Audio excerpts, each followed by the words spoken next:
حضور پاک علیہ السلام نے جو فرمایا میں اسے نقل کرتا ہوں، اور صحابہ عدول ہیں، حضور نے کبھی نہیں فرمایا، حضور نے نہیں فرمایا۔ دکھا دیجئے مجھے بخاری میں، مسلم میں، ترمذی میں، کسی حدیث کی کتاب میں دکھا دیجئے کہ یہ فرمایا۔ جہاں بات آ جائے نبی پاک علیہ السلام کی تو وہ تو گستاخ ہوگا نا، مجرم ہوگا، وہ قادیانی ہے، بدمعاش، جو حضور کی بات نہیں مانتا۔ اجماع امت بھی تو اجماع امت حضور کے مقابل میں ہوتا ہے۔ اللہ کے نبی کا ہی حکم ہے نا حضرت۔ کیا حکم ہے کہ ہماری بات چھوڑ دینا؟ یہ حکم ہے؟ اجماع امت اللہ کے نبی سے ثابت ہے نا، قرآن میں اجماع امت جو ہے وہ حضور کے خلاف ہو گیا۔ آپ کے تعلق سے مستقل شہر بھر سے علماء کے فون آ رہے ہیں کہ قادیانی سے حیدرآباد میں جو ملاقات ہوئی ہے، اس سے ایک بہت بڑا غلط میسیج جو ہے پورے شہر میں پھیلا ہوا ہے، علماء بے انتہا ناراض ہو رہے ہیں۔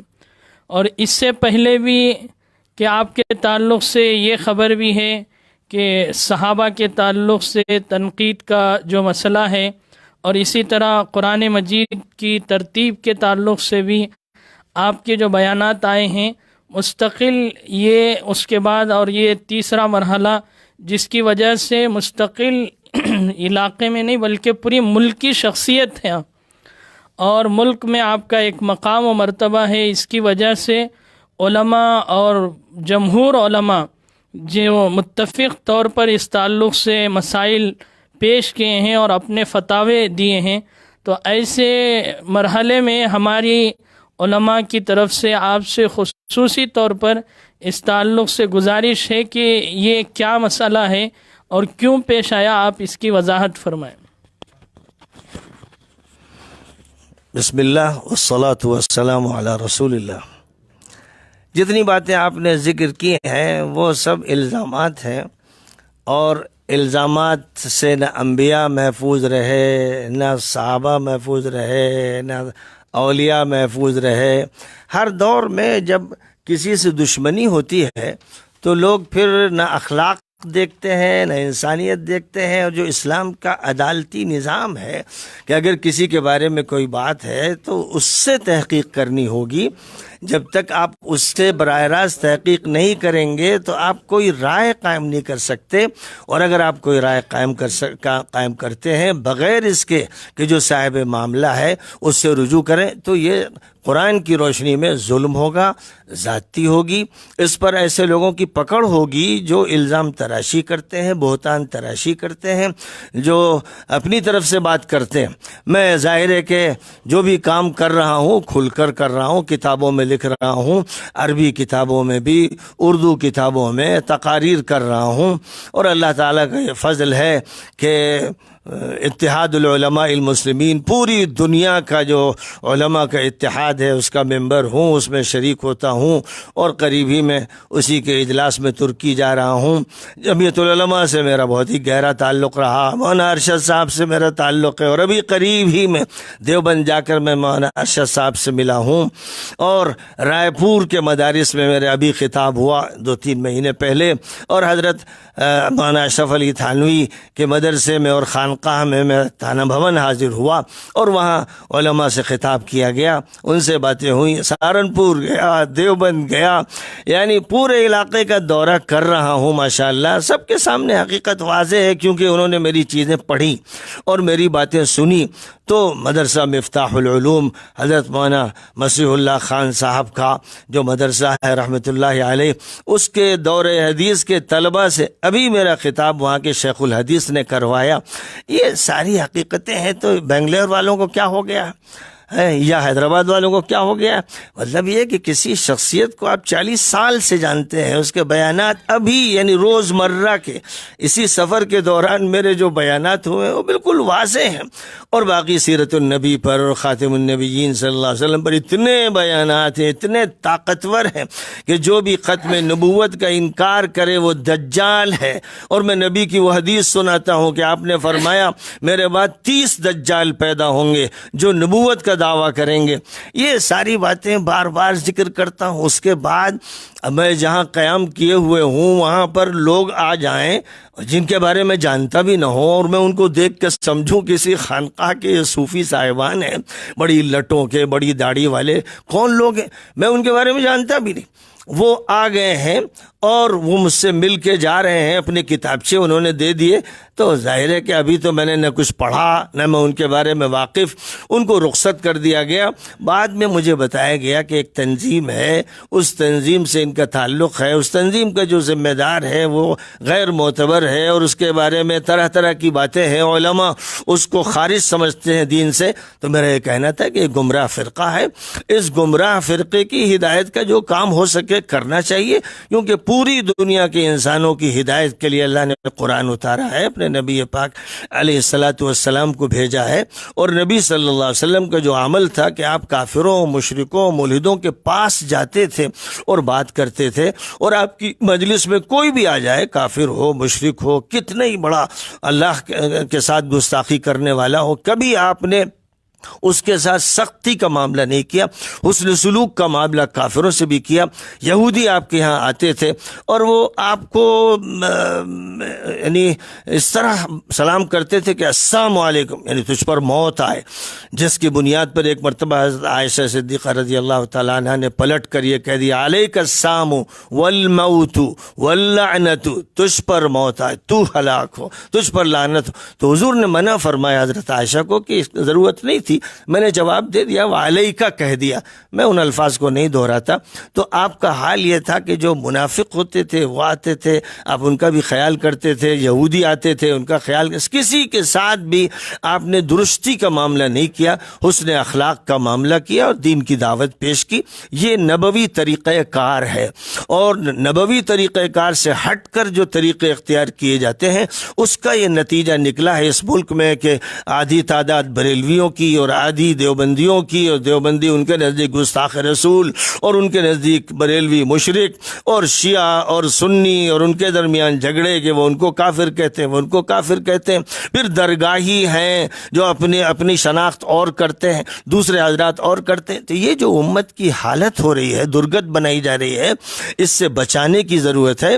اور رہ گئے قادیانی، تو وہ کافر ہیں بالاتفاق، ان کے کفر پر اتفاق کر لیا گیا ہے، اس لیے وہ ملت سے خارج ہیں، حرمین میں وہ داخل نہیں ہو سکتے۔ اور اسی طرح جن کے بارے میں یہ طے کر دیا جائے تمام علماء امت کی طرف سے کہ یہ کافر ہیں، تو ان کا حرمین کا داخلہ ممنوع ہوگا۔ میں نے تو یہ کہا تھا کہ اگر آپ یہ مانتے ہیں کہ رافضی کافر ہیں تو پھر آپ ان کے ساتھ وہ معاملہ کیجئے اور مطالبہ کیجئے سعودی حکومت سے کہ ان کا داخلہ حرمین میں بند کیا جائے۔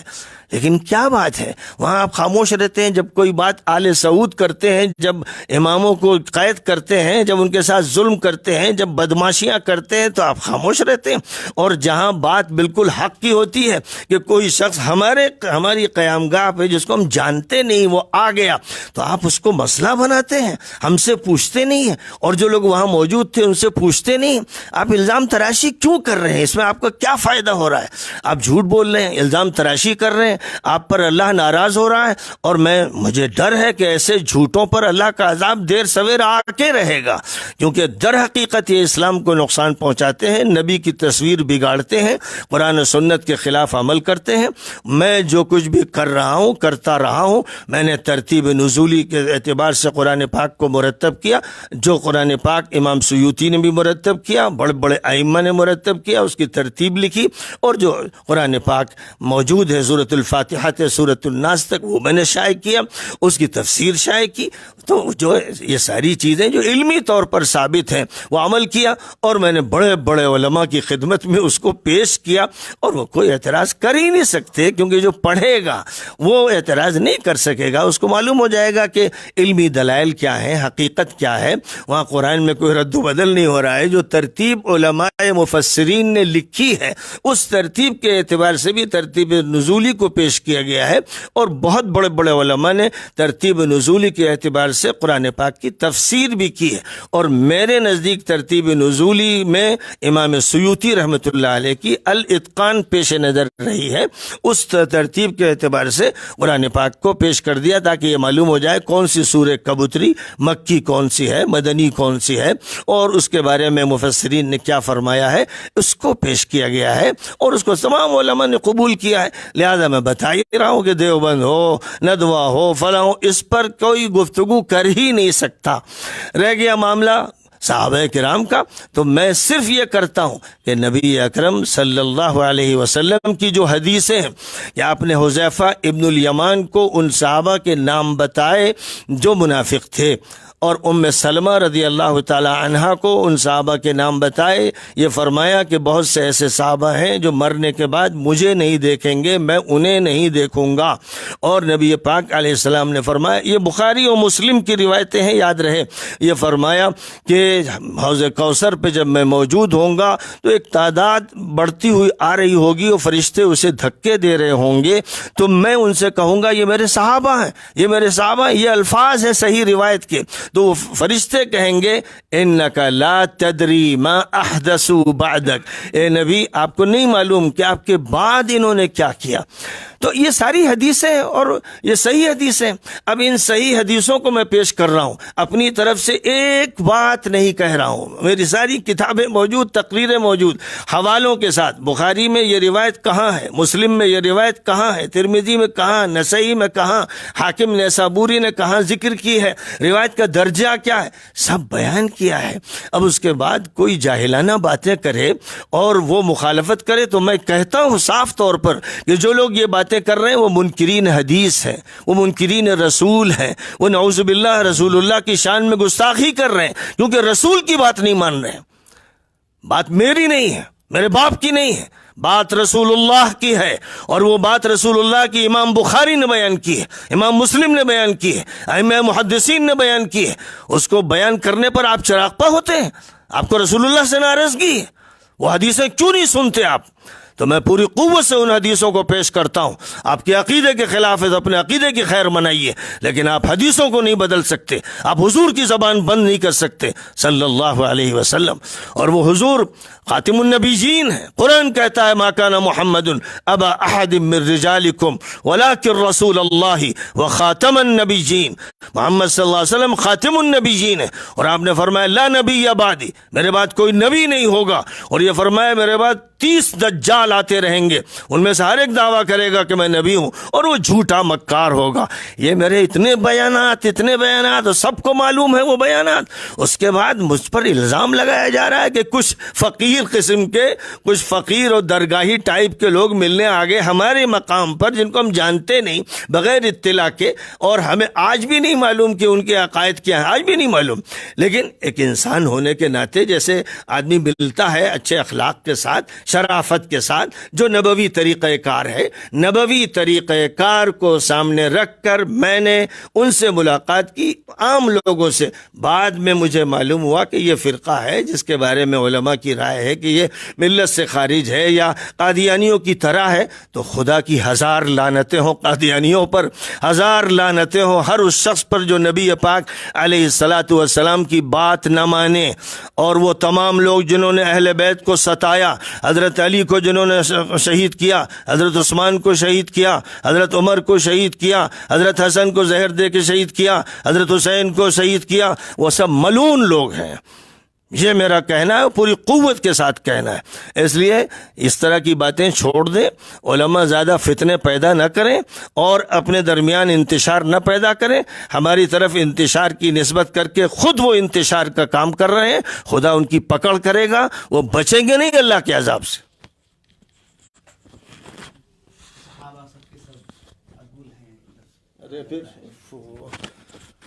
حضور پاک علیہ السلام نے جو فرمایا میں اسے نقل کرتا ہوں، صحابہ عدول ہیں، حضور نے کبھی نہیں فرمایا، حضور نے نہیں فرمایا۔ دکھا دیجئے مجھے بخاری میں، مسلم میں، ترمذی میں، کسی حدیث کی کتاب میں دکھا دیجئے کہ یہ فرمایا۔ اس سے انتشار بھی کیا حضور کی حدیثوں سے اب انتشار ہوگا؟ نہیں، ابھی پہلے جو جمہور کا مسئلہ تھا، پھر جمہور آگے، بات حضور کی ہوگی یا نہیں ہوگی یہ بتائیے مجھے۔ جہاں بات آ جائے نبی پاک علیہ السلام کی تو وہ تو گستاخ ہوگا نا، مجرم ہوگا، وہ قادیانی ہے، بدماش، جو حضور کی بات نہیں مانتا۔ میں حضور کی حدیثیں پیش کر رہا ہوں۔ اجماع امت بھی تو اجماع امت حضور کے مقابل میں ہوتا ہے۔ اللہ کے نبی کا ہی حکم ہے نا۔ کیا حکم ہے کہ ہماری بات چھوڑ دینا؟ یہ حکم ہے؟ اجماع امت اللہ کے نبی سے ثابت ہے نا، قرآن میں اجماع امت جو ہے وہ حضور کے خلاف ہو گیا۔ ارے مولوی صاحب، قرآن کی جو ارے بھائی ہمیں کیا پڑھا رہے ہو؟ اصول فقہ لے آؤ، ابھی اصول الشاشی لے آؤ، پھر بتاؤ اجماع کیا ہے؟ حضور کی حدیثوں کے خلاف اجماع ہو ہی نہیں سکتا۔ اور میں نے اس موضوع پر پورا رسالہ شائع کیا ہے۔ امام ابو الحسن اشعری، امام ابو منصور ماتریدی، امام غزالی اور امام ابن حمام اور ملا علی قاری اور شاہ عبدالعزیز سب کے حوالوں کے ساتھ ثابت کیا ہے حدیثیں، اور پھر ان کے اقوال۔ وہ رسالہ پڑھ لیجئے نا بھائی، کچھ تو پڑھ لیا کریں۔ ان بڑے علماء کو کیا کہیں گے آپ؟ یہ اجماع کے خلاف ہیں۔ افسوس ہوتا ہے علماء جب جاہل بن جائیں تو ان کا کوئی علاج نہیں ہوتا۔ پھر ابھی ندوہ سے بھی آپ جو ہے الگ ہو گئے ہیں یا نکالا گیا، کہا جا رہا ہے؟ جو کہا جا رہا ہے وہ سب جھوٹ بولا جا رہا ہے۔ ندوے کا لیٹر میرے پاس ہے کہ بھئی آپ ریٹائر ہو گئے، وہ کچھ کہہ نہیں سکے، کوئی اور بات وہ نہیں کہہ سکے۔ ریٹائرمنٹ کا انہوں نے لیٹر مجھے بھیجا، میں نے قبول کر لیا، میں نے قبول کر۔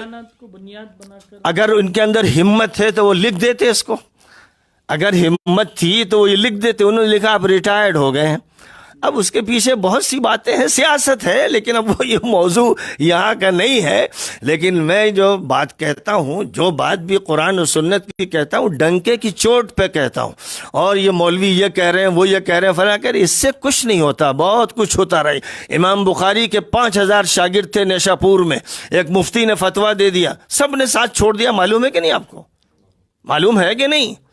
پھر وہ نیشاپور سے رخصت ہوئے تو ان کے ساتھ 2 لوگ بھی نہیں تھے، اکیلے ہو گئے۔ امام امیر المومنین بخارا گئے تو بخارا میں ان پر سختی ہوئی تو بخارا چھوڑ دیا۔ خرتنگ گاؤں میں گئے اور اتنے تنگ آ گئے کہ اللہ سے دعا مانگی، اللہ مجھے اب زمین سے اٹھا لے، تو اللہ تعالیٰ نے بھی زمین سے اٹھا لیا۔ یہ ان کا ہوا۔ امام نسائی گئے دمشق اور وہاں کی مسجد میں حضرت علی کے فضائل بیان کیے تو ان کے خلاف ناصبیوں نے، منکرین حدیث، مجرموں نے حملہ کیا اور اتنا مارا کہ وہ شہید ہو گئے۔ امام نسائی کے ساتھ یہ ہوا۔